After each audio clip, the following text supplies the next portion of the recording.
बालाकोट के हमले की आपको याद होगी, उसमें जो हथियार इंडियन एयरफोर्स ने इस्तेमाल किया था वो इजराइल से आया था। उसके पास पिन पॉइंटेड करके कि एक अगर कमरे को टारगेट करना है तो वो उसी कमरे में जाएंगे। इजराइल ने इतनी जबरदस्त बमबारी की है गजा पर के कहा जा रहा है कि गजा का जो है वो पूरा फ्लैट हो गया है और पूरे का जो है वो तबाह बर्बाद हो गया है। मुसलमानों के सीने पर मूंग दली जा रही है, दादा नहीं इसको। अच्छा, इस जंग में हस्बे मामूल अमेरिका, बरतानिया, जर्मनी, फ्रांस और भारत ने खुलकर इसराइल की हिमायत की। इंडिया इजराइल के जो ताल्लुकात हैं they are very significant at the moment. इस वक्त एक बड़ी बात चीज़ें डिस्कस हो रही है कि इंडिया की जो गवर्नमेंट है वो क्यों इजराइल को सपोर्ट कर रही है, why they have declared and called Hamas को दहशतगर्द एंड ऑल दैट वो कर रहे हैं और बड़ा खुल खिला के आ रहे हैं, बिकॉज उनको डेफिनेटली एक इंटरनल सपोर्ट मिलती है। कर लेते, बाहर निकलते सड़कें ब्लॉक कर देते, एयरपोर्ट ब्लॉक कर लेते, एहतजाज करते, भूख हड़तालें कर लेते, एहतजाज करते, यूनाइटेड नेशंस के सामने आ जाते, कुछ कर ले, पॉलिटिकल कर लेते। इस तरह तो नहीं ना कि लोगों को मारना चाह के यार 900 इजरायली मार दिया आपने, कैसे बातें कर रहे हैं? वो कीमती लोग थे जिनको मारा आपने, और आप जब आपके मरेंगे वो भी कीमती होंगे।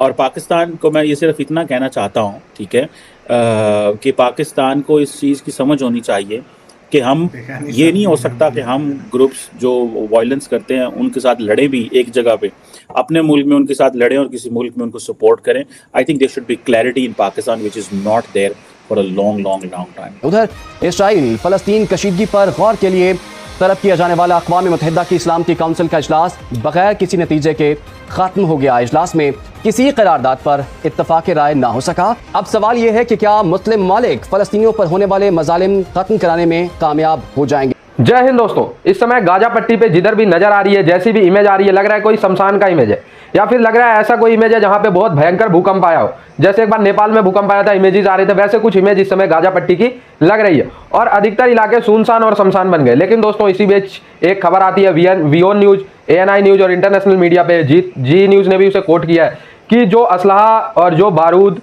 यूज हुए थे पठानकोट एयर स्ट्राइक में, उसी टाइप के असलहा बारूद देखने को मिले हैं इजरायली एयर डिफेंस जिन्होंने हमला किया है गाजा पट्टी के ऊपर।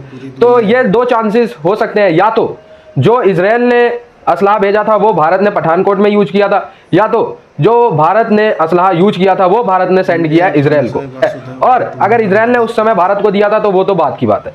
तो दोस्तों ये बड़ा चर्चा हो रहा है और आजकल फिलिस्तीन का साथ देने ओपनली अब कोई नहीं आ रहा। उसके जो पड़ोसी है इजिप्ट, उन्होंने भी मना कर दिया कि भाई फिलिस्तीनियों को हम अपने पास नहीं बुला रहे, जो हो रहा है इनके साथ सही हो रहा है। सिर्फ पाकिस्तानी, लेबनान और 2-4 आतंकी देश को छोड़ के सब इस समय इजराइल के साथ है या तो न्यूट्रल। सपोर्ट मिलती है, जो इंटरनल उनका जो एक माहौल है कश्मीर में and all other than that, उसको वो सपोर्ट मिलती है। नरेंद्र मोदी साहब ने हमास को कंडेम किया, इजराइल को अपनी सपोर्ट दी और उन्होंने कहा हमास को और दबाओ, मारो इनको, ख़त्म करो इनको, ठीक है।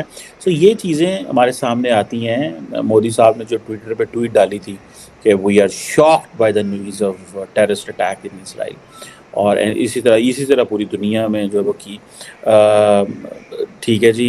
अब 92 तक आपको पता है इंडिया के इसराइल से कोई ताल्लुकात नहीं थे, जिसे वो कहते हैं ना, और इंडिया अमूमन वो मुल्क है जो क्राइसिस में अपनी साइड नहीं लेता, लेकिन यहाँ पे उन्होंने फटाफट साइड ली है। अंडरस्टैंड दिस बिहेवियर को भी समझने की ज़रूरत है कि a country which does not take a side. आप देखिए ना, रशिया के ऊपर अमेरिका पेट के मार गया ना कि साइड लोगों कह नहीं लेनी, पता नहीं पाकिस्तान को, ठीक है। इवन के अमेरिका को इंडिया की बात मानना पड़ी इस सेंस में आके, और वो क्या बात मानना पड़ी, वो ये बात मानना पड़ी कि भाई हम जो है वो G20 में रशिया का नाम लिए बगैर क्रिटिसिज्म करेंगे। अमेरिका ने कहा ठीक है। सो इंडिया ने फटाफट साइड चूज़ किया इस टाइम, माजी में वो नहीं करते, ठीक है जी। इट मीन्स जो इंडिया इज़ रिलेशनशिप है it is getting very much mature, और इसराइल शुरू से बड़ा जो है इस हवाले से वो इंडिया के साथ ताल्लुकात चाहता था, लेकिन इंडिया ने जो है वो जितने भी इसराइल के जो इंडिया डरता था, बेसिकली इंडियन जो गवर्नमेंट होती थी वो मुसलमान आबादी के उससे डरती थी, लेकिन ये जो इंडिया की गवर्नमेंट है ये मुसलमान आबादी से डरती नहीं है। अपने मुसलमान जो इंडिया के अंदर हैं, इन्होंने एक वो जो कल्चर एक डेवलप किया, और उस कल्चर में बेसिकली वो एक तरफ जहाँ पे उनका दिल करता है वो मुसलमानों को दबा लेते हैं, दूसरी तरफ उन्होंने एक माहौल ऐसा पैदा कर दिया कि सारी की सारी जो फ्रीडम स्ट्रगल है वो अंडरमाइन हो गई है और वो लेबल हो गई है एज ए दहशतगर्दी को उन्होंने लेबल कर लिया है। और मैं समझता हूँ कि ये जो जहाँ जहाँ पे ये डिस्प्यूटेड टेरिटरीज हैं वहाँ पे एवोल्यूशन नहीं हुआ, ठीक है जी। सो इंडिया के अंदर वो ये जो एक चीज़ है जिसे कहते हैं ना वो जिसे आप कहते हैं, सो जब मोदी साहब 2014 में इलेक्शन हुआ तो इंडिया और इसराइल के ताल्लुकात बेहतर होना शुरू हुए, because I think at that time the Indian political leadership thought that we have to address this Kashmir ka issue. So the BJP came with this mindset, BJP came with this maturity that we need to address the Kashmir issue and we need to label, because you war against terrorism, 9/11 and all these things and freedom struggle sari compromise ho gayi thi. So I think the Indian Foreign Office and the military leadership might have briefed the BJP about evolving relationship and the defensive जो एक approach है by the Islamists उसको उन्होंने मेरा ख्याल है उन्होंने किया। सो इसीलिए 2015-16 में से वो कहते हैं ना इवन के इसके बावजूद 2015-16 में एक वोट हुआ था जिसमें यूएन के अंदर और ये कहा गया था कि क्या इजराइल जो है उसको इंटरनेशनल क्रिमिनल कोर्ट में लेके आना चाहिए फॉर इट्स जो वॉर क्राइम्स हैं 2014 के जो क्राइसिस हो गजा में। मैं समझता हूँ कि ये जो अभी हो रहा है इस वक्त, इसके ऊपर तो nobody will come and support this kind of a resolution, कोई भी नहीं सपोर्ट। इंडिया ने 2015-16 में इसमें अब्सटेन किया था और फिर मोदी साहब चले गए इजराइल 2017 में एंड देन वो सारी चीज़ें चलती थी। अब जितनी भारतीय जनता पार्टी है which is basically a brand for Hindu nationalism and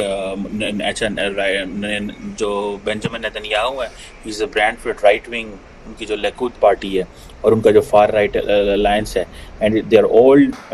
तो भाई आप लोगों ने देखा ज़बरदस्त इनका वीडियो लगता है और हर वीडियो का थोड़ा थोड़ा जो पाकिस्तानी रिएक्शन चैनल है चाहे सना अमजद हो या फिर शोएब चौधरी हो रियल एंटरटेनमेंट हो, इनका ये अपना सारा रिएक्शन शूट करते हैं और इनका भारत तक न्यूज़ है और मैंने थोड़ा भी एडिट नहीं किया है, बस ये थोड़ा सा कट करके मैंने पूरा का पूरा इनका वीडियो डाला है। और अगर आप लोगों को अच्छा लगेगा तो फिर देखिएगा और इस वीडियो का और इस चैनल का लिंक डिस्क्रिप्शन में डाल दूँगा। मिलते हैं अगले वीडियो में, तब तक के लिए।